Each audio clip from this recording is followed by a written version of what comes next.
Milestone ট্র্যাজেডিতে দগ্ধ 23 জনের অবস্থা উন্নতির দিকে। দ্রুতই ছাড়পত্র পেতে পারেন কয়েকজন। স্কুলে আলামত সংগ্রহ করছে বিমান বাহিনী, চলছে পরিচ্ছন্নতার কাজ।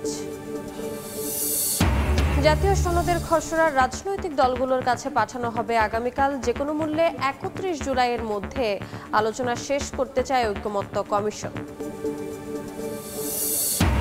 নির্বাচন বানচালের ষড়যন্ত্র করছে গণতন্ত্র ধ্বংসকারীরা। অভিযোগ রিজভির সুষ্ঠু ভোটের আশা। নির্বাচন কমিশনে দলটির বার্ষিক আয় ব্যয়ের হিসাব জমা। মানুষ যদি চলাফেরাই না করতে পারতো, ফুটপাতের দোকান ব্যবসা করার জন্য তাদের মার্কেট ভাড়া করুক। অ্যাবনর্মালিটি বাংলাদেশে এখন নর্মালিটি হয়ে গেছে। দোকানপাটের দখলে ঢাকার ফুটপাত নেই হাঁটার জায়গা। দুর্ঘটনার ঝুঁকিতে পথচারীরা। নারীর জন্য অনিরাপদ। উচ্ছেদের বদলে হকার পুনর্বাসনে জোর সিটি কর্পোরেশনের।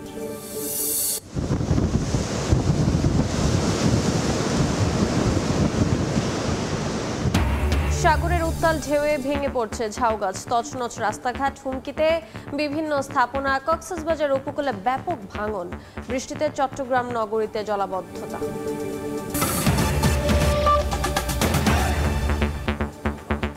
সময় সংবাদের সঙ্গে আছি আমি রোজা চৌধুরী। মাইলস্টোন ট্র্যাজেডিতে দগ্ধ 36 জন এখনও জাতীয় বার্ন ইনস্টিটিউটে চিকিৎসাধীন।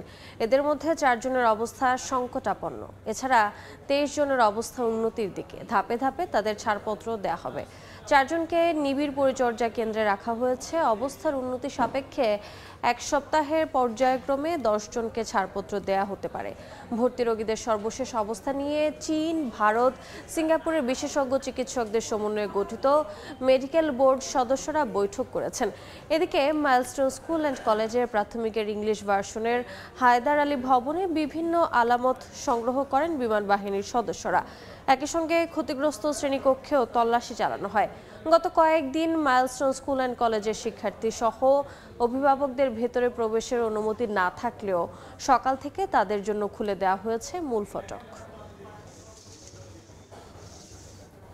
এই মুহূর্তে জাতীয় বার্ন ইনস্টিটিউটের সামনে আছেন সহকর্মী শাকির আহমেদ এবং মাইলস্টোন স্কুল অ্যান্ড কলেজের সামনে আছেন সহকর্মী তোহা খান তামিম। সরাসরি প্রথমে যাচ্ছি শাকিরের কাছে। শাকির, রাজধানীর উত্তরায় মাইলস্টোন স্কুল অ্যান্ড কলেজের বিমান বিধ্বস্তের ঘটনায় যে ট্র্যাজেডি, সেই ট্র্যাজেডির প্রায় 1 সপ্তাহ হতে চলল। এখনও পর্যন্ত কিন্তু রাজধানীর জাতীয় বার্ন অ্যান্ড প্লাস্টিক সার্জারি ইনস্টিটিউটে এই ঘটনায় যারা দগ্ধ হয়েছেন তারা কিন্তু ভর্তি আছেন। সব মিলিয়ে এখন পর্যন্ত হাসপাতালে ভর্তি আছেন 36 জন। পাশাপাশি যদি বলতে যাই, এই ঘটনায় মৃতের সংখ্যা এখনও পর্যন্ত যতটুকু আনুষ্ঠানিকভাবে জানা গিয়েছে যে 35 জন আসলে প্রাণ হারিয়েছেন এই ঘটনায়। আরেকটি বিষয় জানিয়ে রাখতে চাই যে এই ঘটনার পর থেকে কিন্তু বাংলাদেশের পাশাপাশি অন্যান্য দেশের চিকিৎসকরাও, আমি যদি বলতে যাই চীন, ভারত এবং সিঙ্গাপুরের চিকিৎসকরাও কিন্তু এই যে চিকিৎসা প্রক্রিয়া অর্থাৎ এই মেডিকেল বোর্ডে সম্পৃক্ত আছেন। আজ সকালেও আমরা দেখেছি বা যতটুকু জানতে পেরেছি যে এই 3টি দেশে অর্থাৎ বাংলাদেশ ছাড়া চীন, ভারত এবং সিঙ্গাপুরের চিকিৎসকরা কিন্তু তাদের যে মেডিকেল বোর্ডটি, সেই মেডিকেল বোর্ডের একটি বৈঠক হয়েছে এবং তারা এইখানে যারা ভর্তি আছেন বার্ন অ্যান্ড প্লাস্টিক সার্জারি ইনস্টিটিউটে তাদেরকে পরিদর্শনও করেছেন। হয়তো আনুষ্ঠানিকভাবে বিকালে রোগীদের যে সর্বশেষ পরিস্থিতি সেটি জানাবেন। তবে আমরা জানতে পেরেছি যে 4 জনের অবস্থা এখনও পর্যন্ত ক্রিটিক্যাল বা সংকটাপন্ন অবস্থায় তারা আছেন আইসিইউতে। পাশাপাশি আরেকটি যদি বলি আশার সংবাদ, একটু আসলে সব হতাশার মধ্যেও সব শোকের মধ্যেও যতটুকু আশার যে সংবাদ সেটি যদি বলতে যাই তাহলে সেটি জানাতে চাই যে আসলে আগামী 1 সপ্তাহের মধ্যে এই ভর্তি থাকা 10 জন রোগীকে আসলে রিলিজ দেয়া হতে পারে যদি তাদের অবস্থার উন্নতি হয়, এমনটি কিন্তু এই বার্ন ইনস্টিটিউট সূত্রে জানা গেছে। তো খবর জানাতে রাজধানীর Uttara milestone school and college এলাকায় আছেন সহকর্মী তোহা খান তামিম। আমরা তামিম ভাইয়ের কাছে চলে যাচ্ছি।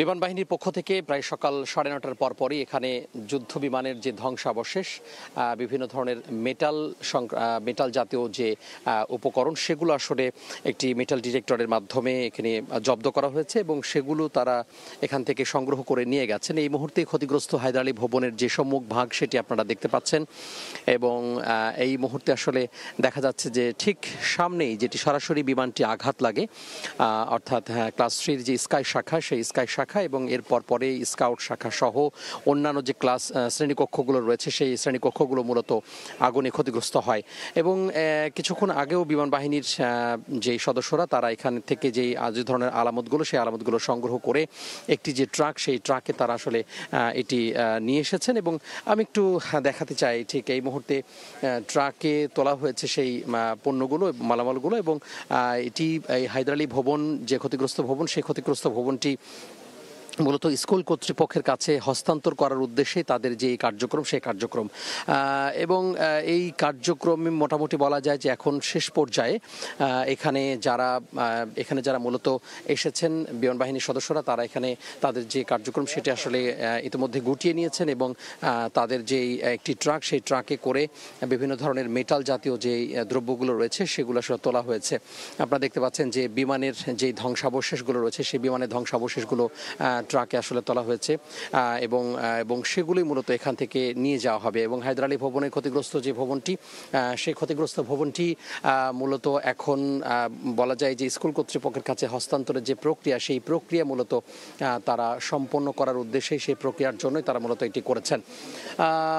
আর বলা যায় এখানে উৎসুক যে মানুষের ভিড় সেটি আসলে রয়েছে, স্কুলের যেই মানুষের যে ভিড় সেটি আসলে রয়েছে। পাশাপাশি আমরা দেখতে পাচ্ছি যে এতদিন যারা আসলে এখানে প্রবেশ করতে পারেনি, বিশেষ করে এই স্কুলের শিক্ষার্থী, অভিভাবক এবং অন্যান্য যারা রয়েছেন তারা মূলত এখানে এসেছেন এবং তাদের সাথে আমরা কথা বলেছিলাম। তারা তাদের যেই ভয়াবহ যে স্মৃতি সেই স্মৃতি আমাদের কাছে তারা বলেছেন এবং সেই দিন তারা আসলে কি ঘটেছিল সেই ঘটনার সাক্ষী অনেকে হয়েছেন এবং সেই ঘটনা মূলত আমাদেরকে তিনি বর্ণনা করেছেন। তো ক্ষতিগ্রস্ত যে হায়দার আলী ভবন সেই হায়দার আলী ভবন এখন হস্তান্তর করা হবে স্কুল কর্তৃপক্ষের কাছে এবং স্কুল কর্তৃপক্ষ এটি আসলে পরিষ্কার পরিচ্ছন্ন করে প্রয়োজনীয় যে সংস্কার সেই সংস্কার শেষ করে আবারও কিন্তু এখানে ছাত্রছাত্রীদের যে কলকাকলিতে মুখরিত হওয়ার যে বিষয়টি সেটি আসলে তারা ত্বরান্বিত করবেন। তো এই ছিল মাইলস্টোন স্কুল কলেজের সামনে থেকে আমার হাতে সবশেষ খবর। সরাসরি যুক্ত ছিলাম মাইলস্টোন স্কুল অ্যান্ড কলেজ এবং জাতীয় বার্ন ইনস্টিটিউটে।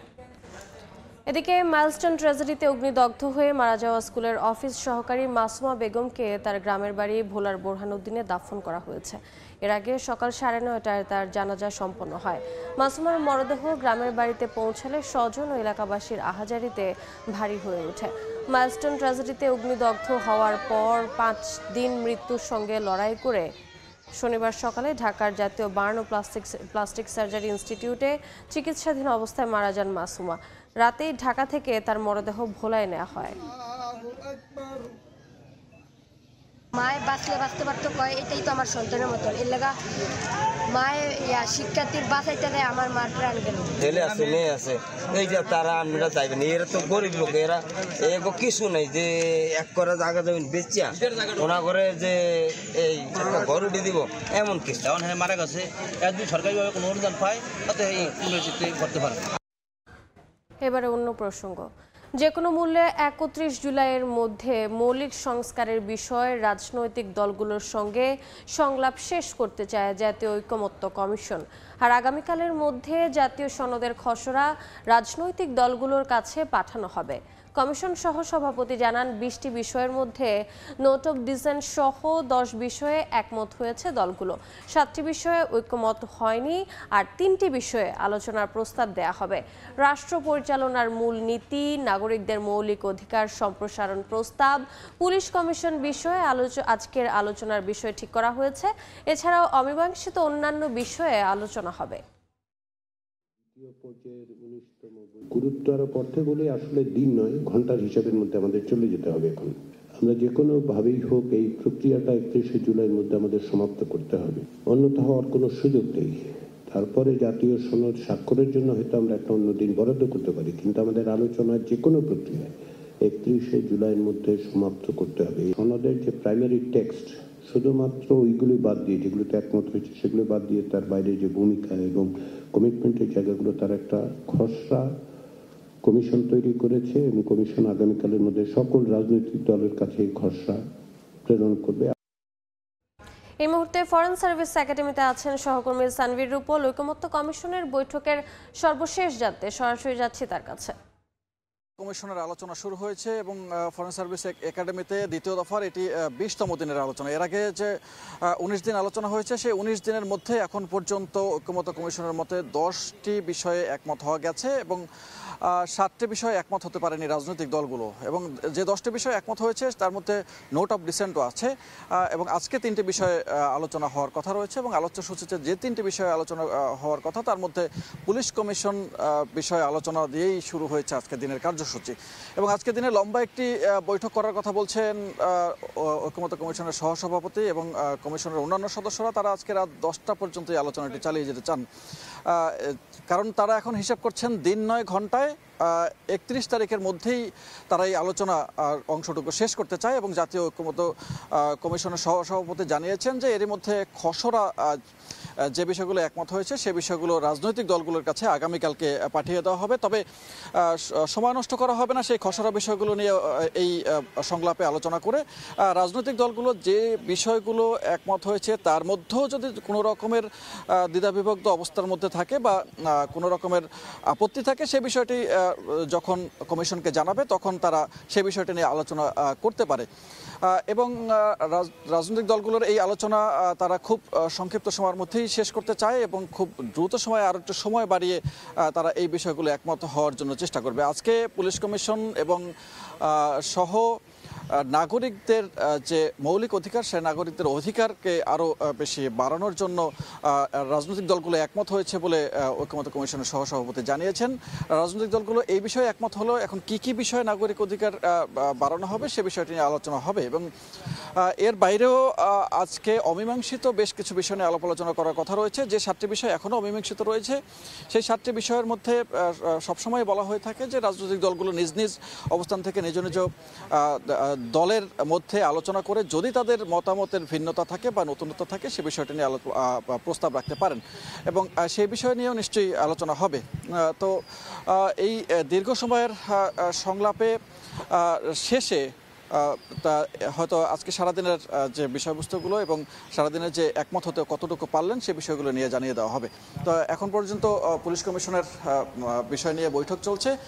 এই ছিল এখন পর্যন্ত ঐক্যমত্য কমিশনের সবশেষ তথ্য। সরাসরি যুক্ত ছিলাম রাজধানীর ফরেন সার্ভিস একাডেমিতে।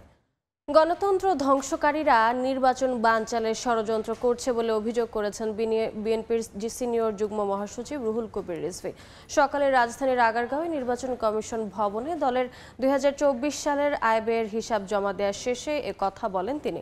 এর আগে নির্বাচন কমিশন সচিবের কাছে দলের আয় ব্যয় সংক্রান্ত অডিট রিপোর্ট তুলে দেন রিজভী।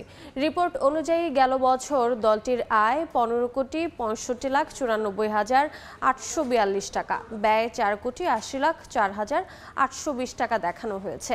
এ সময় রিজভী সাংবাদিকদের বলেন, অতীতে মেরুদণ্ডহীন লোকদের ইসিতে নিয়োগ দিয়ে কারচুপির নির্বাচন করেছে আওয়ামী লীগ। বর্তমান ইসি সুষ্ঠু নির্বাচন করবে এমনটি প্রত্যাশা করে দলটি। নানা ধরনের চক্রান্ত ষড়যন্ত্রে তারা মেতে উঠেছে।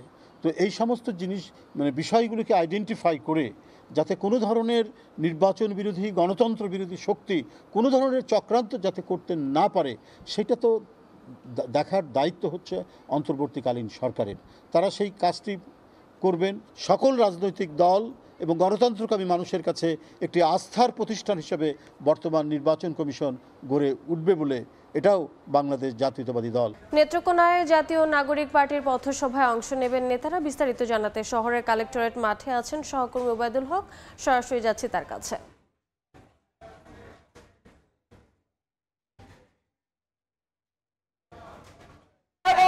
জুলাই পদযাত্রার 27তম দিনে আজকে নেত্রকোনায় পদযাত্রা করছে জাতীয় নাগরিক পার্টির এনসিপি।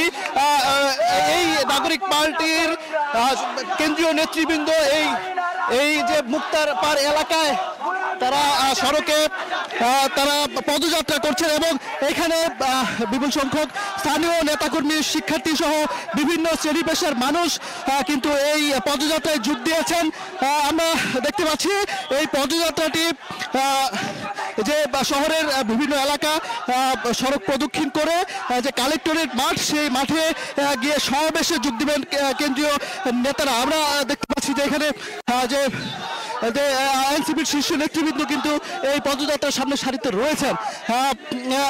তারা বলছেন যে এই যে জন আকাঙ্ক্ষা যাতে কিন্তু তারা দেশব্যাপী এই পদযাত্রা করছেন, সেই অংশ হিসেবে আজকে 27তম দিনে কিন্তু নেত্রকোনা জেলায় এই পদযাত্রাটি হচ্ছে। এই কালেক্টরেট মাঠে নিশ্চয়ই দেখতে পাচ্ছেন যে এনসিপির মুখ্য সংগঠক সার্জিস আলম তাকে আমরা দেখতে পাচ্ছি, এবং এই পদযাত্রাটি সড়ক ঘুরে কিন্তু এই মুহূর্তে যে কালেক্টরের মাঠ সেই মাঠে এসে করছে, এবং এখানে এই মাঠে তারা সমাবেশ করবেন। সেই সমাবেশ থেকে বিভিন্ন ধরনের বক্তব্য বা যে এখানকার নানা বিষয় নিয়ে তারা কথা বলবেন। পরবর্তীতে শেরপুর জেলায় তারা পদযাত্রা করবেন। তো এই ছিল নেত্রকোনা থেকে আমার কাছে সবশেষ খবর। সরাসরি যুক্ত ছিলাম নেত্রকোনায়। কক্সবাজার উপকূলে ৩ নম্বর সতর্ক সংকেত নামিয়ে ফেলতে বলা হলেও এখনও উত্তাল রয়েছে সাগর। জোয়ারের পানি স্বাভাবিকের চেয়ে ৩ থেকে ৪ ফুট উচ্চতায় প্রবাহিত হচ্ছে। জোয়ারে ঢেউয়ের আঘাতে কক্সবাজার সমুদ্র সৈকতের শতাধিক ঝাউগাছ উপড়ে পড়েছে। বালিয়াড়ির ভাঙন আরও তীব্র হয়েছে, ঝুঁকিতে পড়েছে মেরিন ড্রাইভ। এরই মধ্যে 3টি অংশে দেখা দিয়েছে ভাঙন। এদিকে সাগর উত্তাল থাকায় প্লাবিত হয়েছে সেন্ট মার্টিনের নিম্নাঞ্চল। টেকনাফ সেন্ট মার্টিন নৌ রুটে বন্ধ রয়েছে নৌযান চলাচল। আগামী কয়েকদিন ভারী থেকে মাঝারি বৃষ্টিপাত থাকতে পারে বলে জানিয়েছে আবহাওয়া অফিস। এদিকে টানা বৃষ্টিতে চট্টগ্রাম নগরীর বিভিন্ন জায়গায় জলাবদ্ধতার সৃষ্টি হয়েছে। এতে নগরের কাতালগঞ্জ, ওয়াসা, জিসি সহ বেশ কিছু এলাকায় দুর্ভোগে স্থানীয়রা। গাড়ি চালাইতে কষ্ট, মানুষ চলাচল করতে পারছে না। মানে কাতালগঞ্জে আছে, কাতালগঞ্জে এই রোড আছে, পরের রোড আছে, পরের রোডে নাই। এখানে থাকাকালীন আমি দেখতেছি যে আমাদের এলাকায় ড্রেনেজে ময়লা পর্যাপ্ত পরিমাণ জমে থাকে। আর নিয়ারিকা ভবনে তো আমরা পানি নিতে আমাদের একটু পানি উঠে। এই মুহূর্তে কক্সবাজারের মেরিন ড্রাইভে আছেন সহকর্মী সুজাউদ্দিন রুবেল, সরাসরি যাচ্ছি তার কাছে।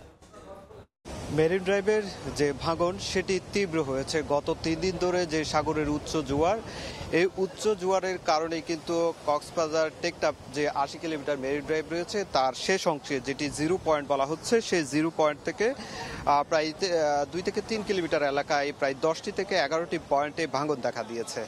আমরা লক্ষ্য করছি ভাঙনের কারণে এখানে যান চলাচল বন্ধ করে দেওয়া হয়েছে। তবে এই যে সড়কের যে কাজ সেটি আসলে তত্ত্বাবধান করছে সেনাবাহিনীর, বাস্তবায়ন করছে। আমরা লক্ষ্য করছি এখানে বেশ কিছু গাড়ি রয়েছে, তারা আসলে ভাঙন ঠেকাতে যা যা করার সেই কার্যক্রমগুলো চালিয়ে যাচ্ছে। তবে আমরা যে পয়েন্টটিতে রয়েছি সেই পয়েন্টে আসলে দেখতে পাচ্ছেন সাগর উত্তাল রয়েছে। এই উত্তাল সাগর ঢেউ আঘাত করছে এবং জিও ব্যাগ দিয়ে যে ভাঙন ঠেকানোর যে চেষ্টা সেটিও কিন্তু রক্ষা করতে পারছে না। আমরা এখানে লক্ষ্য করছি বিপুল সংখ্যক পর্যটক এই উত্তাল ঢেউয়ের মাঝেও কিন্তু টেকনাফের দিকে ছুটে এসেছেন এবং ছুটে এসে তারা 0 পয়েন্টের দিকে যেতে চাচ্ছেন। কিন্তু সড়কে যেহেতু যান চলাচল বন্ধ রয়েছে সেই ক্ষেত্রে মানুষজন যেতে পারছেন না। তারা অনেকটাই তারা গাড়ি ঘোড়া করে আসলে এখান থেকেই আবার পুনরায় কক্সবাজারের দিকে চলে যাচ্ছে। আমরা সেই দৃশ্যটি আসলে লক্ষ্য করছি। তবে যে ভাঙন, সেই ভাঙনটি আসলে যে গতকাল উপজেলা প্রশাসন থেকে শুরু করে সড়ক ও জনপথ বিভাগ তারা সেটি পরিদর্শন করেছেন এবং আমরা প্রাথমিকভাবে যে জিও ব্যাগ ফেলে যে ভাঙন রোধ ঠেকানো সে কার্যক্রমটি করছে সেটি আমরা লক্ষ্য করছি। তবে এই যে টেকনাফ নয়, যেহেতু উচ্চ জোয়ার চলছে সেক্ষেত্রে সেন্ট মার্টিন দ্বীপও কিন্তু উচ্চ জোয়ারের কারণে নিম্নাঞ্চল প্লাবিত হয়েছে, সেখানকার মানুষ কিছুটা দুর্ভোগ পোহাচ্ছেন, সেই বিষয়টি বলা হয়েছে। তো এই ছিল আমার কাছে টেকনাফ থেকে সবশেষ। সরাসরি যুক্ত ছিলাম কক্সবাজারে। শহরের ফুটপাত যেন এখন পথচারী নয়, বরং অন্য যে কোনো কিছুর জন্য বরাদ্দ। হাঁটার জায়গা খুঁজতে গিয়ে থেমে যেতে হয়, মোড় ঘুরতেই সামনে দোকান, পার্কিং বা নির্মাণ সামগ্রী। পরিকল্পনাবিদ বলছেন এই বিশৃঙ্খলার মূলেই রয়েছে সমন্বয়হীন নগর পরিকল্পনা। সিটি কর্পোরেশন বলছে উচ্ছেদের বদলে হকারদের পুনর্বাসন জোর দেওয়া হচ্ছে। আশরাফুল ইসলামের ক্যামেরায় তাসনিয়া নিশাত মিমের প্রতিবেদন। হকার, দোকান, গাড়ির পার্কিং, নার্সারি কিংবা নির্মাণ সামগ্রীর দখলে রাজধানীর বেশিরভাগ ফুটপাত। শুধু নেই পথচারীর হাঁটার জায়গা। ঢাকা শিশু হাসপাতালের সামনের ফুটপাত যেন এক বাজার। রোগীর সঙ্গে থাকা স্বজনেরা এখানে খুঁজে পান না হাঁটার জায়গা। মানুষ যদি চলাফেরাই না করতে পারতো, ফুটপাতের দোকান ব্যবসা করার জন্য তাহলে মার্কেট ভাড়া করুক। শহরের ফুটপাত আয় উপার্জনেরও জায়গা। মিরপুর 10 নম্বরে ফুটপাত ছাড়িয়ে সড়কেও ঠেকেছে হকারদের রাজত্ব। পথচারীরা বাধ্য হচ্ছেন ঝুঁকি নিয়ে রাস্তার মধ্য দিয়ে হাঁটতে। ফুটপাত তো নাই, ফুটপাতের পরে রাস্তারও অর্ধেক জায়গা নিয়েছে, মানে অভ্যস্ত হয়ে গেছি। অ্যাবনর্মালিটি বাংলাদেশে এখন নর্মালিটি হয়ে গেছে। হকারদের দাবি যথাযথ বিকল্প জায়গা না থাকায় ফুটপাতের বাইরে ব্যবসা পরিচালনা করা সম্ভব নয়। উচ্ছেদ করে উড়ায় আবার বসি। একদিকে জীবিকা নির্বাহের তাগিদ, অন্যদিকে চলাচলের অধিকার, এই দুয়ের টানাপোড়েনে প্রতিনিয়ত হোঁচট খায় শহর। ফুটপাত ব্যবস্থাপনায় নেই কোনো টেকসই সমাধান। হকাররা বলছেন এই ফুটপাতই তাদের জীবিকা নির্বাহের একমাত্র ভরসা। অন্যদিকে পথচারীরা বলছেন প্রতিদিন এই ফুটপাত দিয়ে হেঁটে যাওয়া যেন নাজেহাল হওয়ার এক অবধারিত অভিজ্ঞতা। নারীর জন্য দিনে দিনে অনিরাপদ হয়ে উঠছে ফুটপাত। প্রায় জুটছে অশালীন দৃষ্টি, কটু মন্তব্য, ইচ্ছাকৃত ধাক্কা বা গা ঘেঁষে চলা। একে তো ব্যাগ অনেক বেশি সাবধানে রাখতে হয়, বারবার চেক করতে হয়, একবার যাচ্ছে আবার আসছে, মানে সেম লোকটাই, কোনো কাজ নাই, শুধু শুধু মেয়েদের পেছনে ঘুরঘুর করতেছে। মাঝে মাঝে প্রশাসন অভিযান চালালেও ফুটপাত ব্যবস্থাপনায় নেই টেকসই পরিকল্পনা। ঢাকা শহর তো আসলে সারা বাংলাদেশি সকল হকারকে অ্যাকোমোডেট বা ধারণ করতে পারবে না, তাহলে আমাদের সেই পরিকল্পনা দরকার যে কোথায় বসাবো, কোথায় বসাতে দিব না, এবং প্রশাসনকেও সর্বোচ্চভাবেই সেই ডিজাইন এবং প্ল্যানিং অনুযায়ী ফুটপাতকে বসানোর একটা নীতিমালা তৈরি করতে হবে। চলাচলের উপযোগী ফুটপাতের কোনো তথ্য দিতে পারেনি ঢাকা উত্তর সিটি কর্পোরেশন। প্রাথমিকভাবে আমরা তাদেরকে উচ্ছেদ করব, তাদেরকে পুনর্বাসনের জন্য একটা লোকেশন দিয়ে দেব, অথবা তাদেরকে বলবো আপনারা যদি নতুন জায়গায় যেতে না চান, যেটা উত্তরাতে আমাদের প্রশাসক ব্যবস্থা করছেন, তাহলে তারা ভিতরের গিয়ে রাস্তায় যাতে গিয়ে আপাতত তারা বসে। যতদিন না ফুটপাতকে নাগরিকের চলাচলের অধিকার হিসেবে দেখা হবে, ততদিন শহরের হাঁটার পথও রয়ে যাবে সংকুচিত। পরিকল্পনা আর বাস্তবায়নের ব্যবধান কমবে কিভাবে, সেই প্রশ্নেরই উত্তর খুঁজে ফেরে নগরবাসী। তাসনিয়া নিশাত মিম, সময় সংবাদ, ঢাকা। খুলনার প্রবেশদ্বার গল্লামারী এলাকায় অভিযান চালিয়ে অর্ধশত অবৈধ স্থাপনা উচ্ছেদ করেছে সড়ক বিভাগ। সকালে শুরু হয় এ অভিযান। এ পর্যন্ত নির্মাণাধীন সেতুর দুই পাশে অবৈধভাবে গড়ে ওঠা 50টি স্থাপনা ভেঙে গুঁড়িয়ে দেওয়া হয়। পর্যায়ক্রমে 1.2 কিলোমিটার সড়কটিতে থাকা বাকি 122টি স্থাপনা সরানো হবে বলে জানায় সড়ক বিভাগ। বিভিন্ন নোটিফিকেশনের মাধ্যমে আমরা ব্যবসায়ীদেরকে নোটিশ করেছি, পত্রিকাতে গণবিজ্ঞপ্তি জারি করেছি, তাদেরকে আমরা বোঝাইতে সক্ষম হয়েছি এবং স্থানীয় যে ব্যবসায়ী যারা আছেন তারা প্রত্যেকে ভীষণ সহযোগিতা করেছেন আমাদেরকে। যেই কাজটা করতে আমার বিকেল 5টা লাগতো, সেই কাজটা আমাদের 1 ঘন্টার মধ্যে শেষ হয়ে গেছে বলতে গেলে। আর যেটুকু আছে এইটুকু আশা করি আমরা খুব দ্রুত কমপ্লিট করে আমাদের এই যে জায়গাটুকু ঘেরাও করে এখানে একটা স্ট্রাইক ইয়ার্ড হবে, যে মালপত্রগুলো আসবে সেগুলোকে আমরা রক্ষণাবেক্ষণ সব ব্রিজের কাজটি সুন্দরভাবে শেষ করতে পারবো। আবহাওয়ার খবর।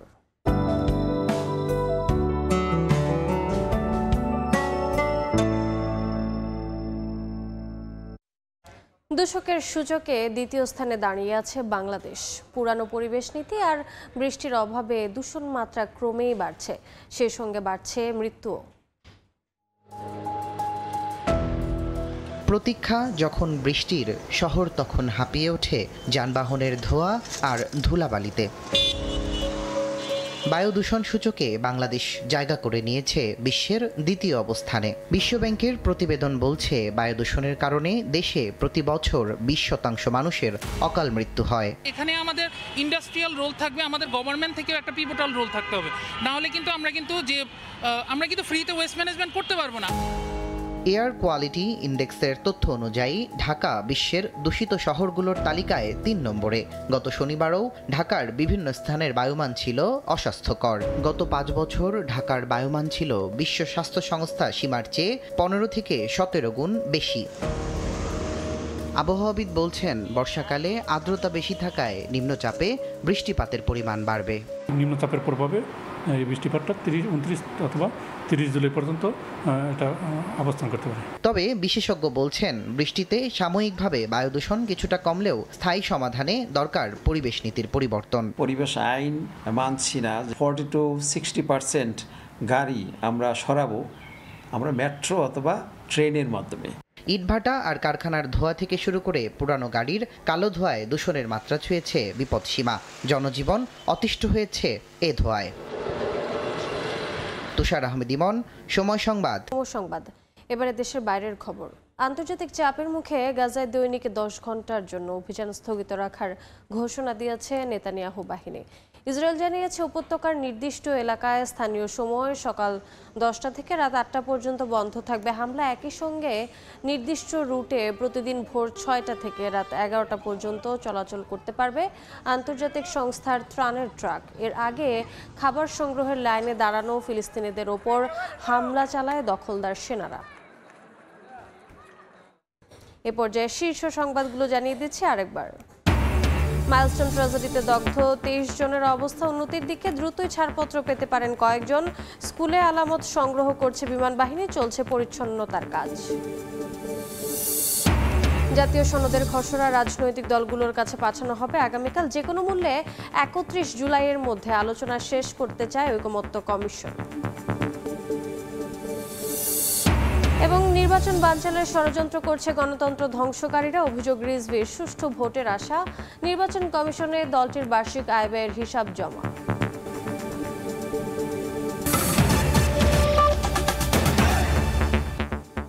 এই ছিল সময় সংবাদে, সঙ্গে থাকুন সময়ের।